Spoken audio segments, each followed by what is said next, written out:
Bonjour à vous. Dans cette capsule vidéo, il va être question d'un phénomène chimique appelé osmose. Donc, pour avoir de l'osmose, il faut qu'on ait deux solutions qui sont en contact l'une avec l'autre, ayant des concentrations différentes. Donc, dans ces dessins ici, j'ai représenté les molécules de solvant par des petits points bleus et les molécules de soluté par des petits points rouges. Et au milieu, on a une membrane semi-perméable. Donc, on voit que la concentration de soluté à droite est plus faible, la solution de soluté à gauche est plus élevée, puis la membrane semi-perméable va permettre à un phénomène chimique de se produire. Donc, avant de comprendre ce phénomène chimique-là, il faut comprendre qu'est-ce qu'une membrane semi-perméable. Il existe trois types de membranes. Les membranes imperméables, les membranes perméables et les membranes semi-perméables. Donc, dans un premier temps, les membranes imperméables vont être simples. Donc, si on a une solution dans laquelle il y a un soluté et un solvant, et un soluté, eh bien, si on a une membrane imperméable, ça va vouloir dire que ni les molécules de solvant ne vont être capables de passer au travers de la membrane, ni les molécules de soluté ne vont être capables de passer au travers de la membrane. Donc, les deux types de molécules vont être stoppés par la membrane. Maintenant, si on a une membrane perméable, ça veut dire que dans la membrane, il y a des orifices assez gros pour laisser passer les molécules de solvant et aussi les molécules de soluté. Donc, tous les types de molécules vont être capables de passer au travers de la membrane. Dans le dernier cas, si on a une membrane semi-perméable, eh bien la membrane va avoir des orifices tout juste assez gros pour pouvoir laisser passer les molécules de solvant. Mais la membrane ne sera pas assez grosse pour laisser passer les molécules de soluté au travers de la membrane. Donc, on dit que la membrane est semi-perméable parce qu'elle est perméable à certains éléments dans la solution et imperméable à d'autres éléments dans la solution. Si on revient à notre situation initiale où on a une solution avec une plus grande concentration qui fait face à une solution avec une plus faible concentration et que ces deux solutions sont séparées par une membrane semi-perméable. Donc ici, les particules de soluté en rouge ne pourront pas passer au travers de la membrane, mais les particules de solvant vont pouvoir passer au travers de la membrane. Donc les particules bleues à gauche vont pouvoir aller à droite, les particules bleues à droite vont pouvoir aller à gauche. Par contre, comme la concentration n'est pas la même, ce qui va se produire, c'est qu'il va y avoir une beaucoup plus grande quantité de particules bleues qui se retrouvent à droite qui vont se déplacer vers la gauche. Donc, pourquoi va-t-il y avoir une plus grande quantité de particules bleues à droite qui vont se déplacer vers la gauche que le contraire? Eh bien, c'est parce que comme la concentration de soluté est plus grande à gauche, eh bien, les particules de droite, les particules de solvant de droite vont vouloir aller à gauche, dans la solution de gauche, pour aider le solvant à faire la solubilisation de ces particules-là. Donc, l'osmose, c'est le transfert net de molécules d'un solvant à travers une membrane semi-perméable vers un milieu plus concentré, ce qu'on observerait dans ce cas-là. Donc, il y aurait une migration des particules bleues de la droite vers la gauche, soit les particules de solvant. Une manifestation intéressante du principe de l'osmose va survenir lorsqu'on va avoir un tube en U comme ça, dans lequel on va avoir mis un solvant. Donc, on peut imaginer que le tube est rempli d'eau. Donc, c'est ce qu'on voit en sorte de bleu-gris. Au milieu, on va avoir une membrane semi-perméable. Et puis, on peut imaginer qu'on ait mis des particules de soluté seulement d'un des deux côtés du tube. Donc, c'est comme si on avait par exemple du sel de table de ce côté-ci du tube et qu'on n'en avait pas mis de l'autre côté.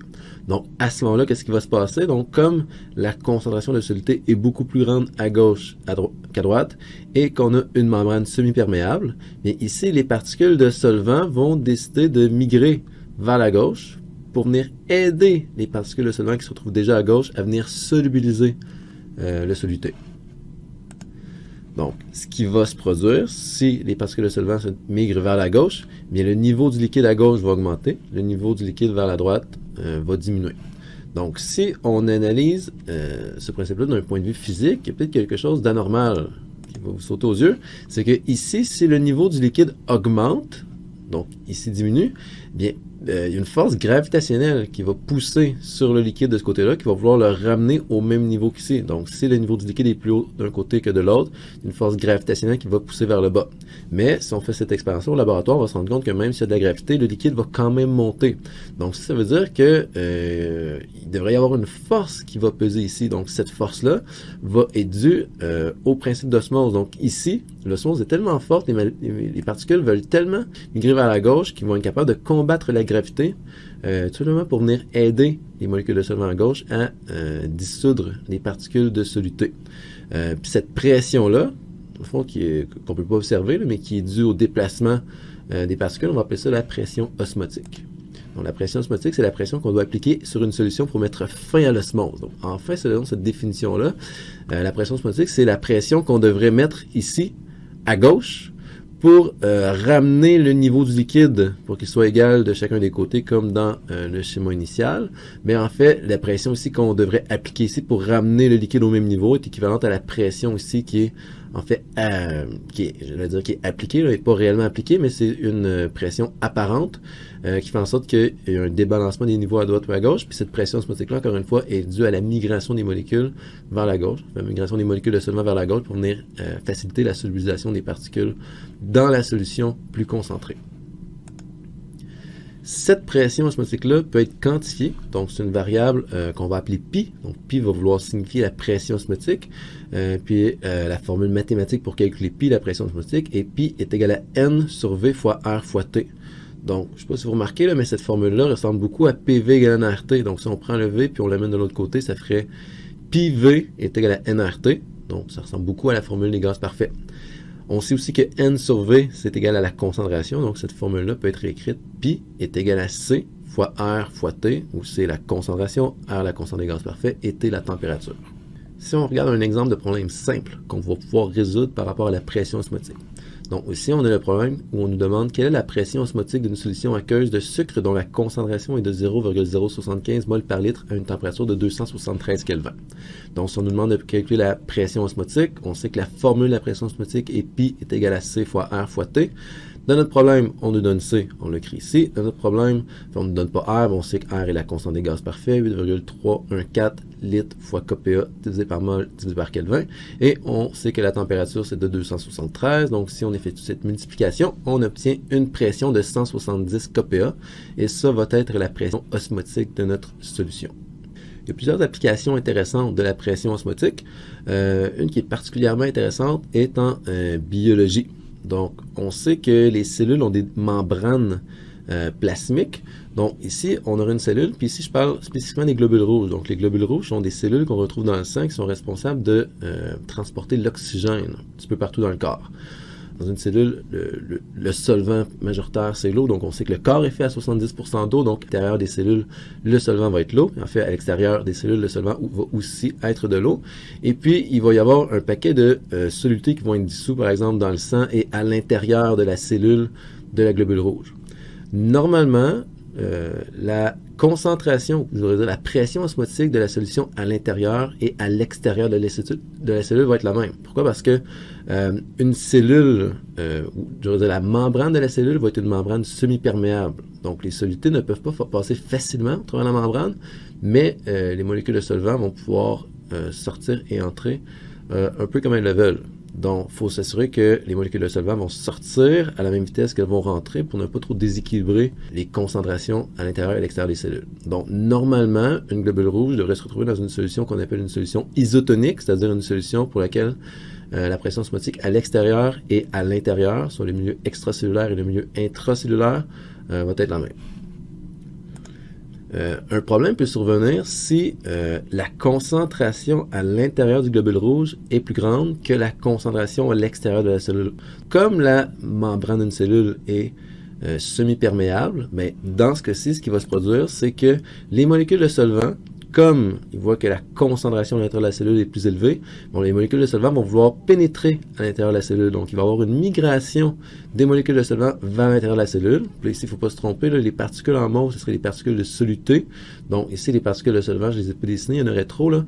Donc, si la concentration à l'intérieur de la cellule est plus élevée, on peut imaginer que le solvant va vouloir pénétrer la cellule, ce qui va faire en sorte que la cellule va grossir. Puis à un certain moment, la cellule peut tellement grossir qu'elle peut exploser. On appelle ça la plasmolyse, puis évidemment, à ce moment-là, mais la cellule va mourir. Donc ça, on veut surtout éviter ça. Si je reviens tout juste en arrière, donc quand la solution extracellulaire est moins concentrée que la solution intracellulaire, on va dire qu'on a une solution hypotonique. Hypo voulant dire moins. Donc la teneur en soluté à l'extérieur va être plus faible que la teneur en soluté à l'intérieur. Donc la pression osmotique à l'intérieur va être plus élevée que la pression osmotique à l'extérieur. Donc ça, on veut éviter ça au niveau de nos cellules rouges parce qu'évidemment, ça va mener à la mort des cellules rouges. Un dernier cas peut survenir lorsque la concentration d'une solution à l'extérieur va être beaucoup plus grande que la concentration du milieu intracellulaire. Donc, encore une fois, si on a une membrane semi-perméable et que la pression osmotique à l'extérieur et à l'intérieur n'est pas la même, eh bien, les particules de solvant vont vouloir migrer. Donc, ici, c'est les particules de solvant à l'intérieur de la cellule qui vont vouloir migrer vers l'extérieur pour venir faciliter la dissolution du soluté. Dans ce cas-ci, on parlait d'une solution hypertonique parce que la solution externe a une pression osmotique plus élevée que la solution interne. Donc, dans ce cas-là, qu'est-ce qui va se passer? Donc, comme le solvant va sortir de la cellule, le solvant va être évacué, donc il va y avoir un rétrécissement de la cellule. On va dire que la cellule va être crénelée. Puis ça va amener la cellule à pas bien fonctionner, à être dysfonctionnelle, puis ça peut même mener à la mort de la cellule. Si vous avez déjà été très malade et que vous êtes allé à l'hôpital, que vous aviez de la difficulté à vous alimenter, il se pourrait bien qu'on vous ait perfusé un soluté par intraveineuse pour nourrir votre corps avec différents nutriments.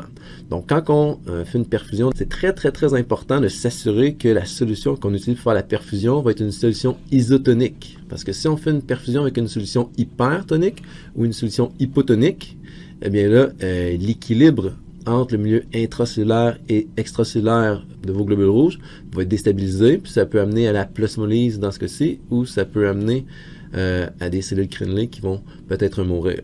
Donc, s'il y a une erreur puis qu'on ne vous donne pas la bonne solution et que ce n'est pas une solution isotonique, ça peut entraîner de très graves problèmes. Ça peut même amener la mort assez rapidement.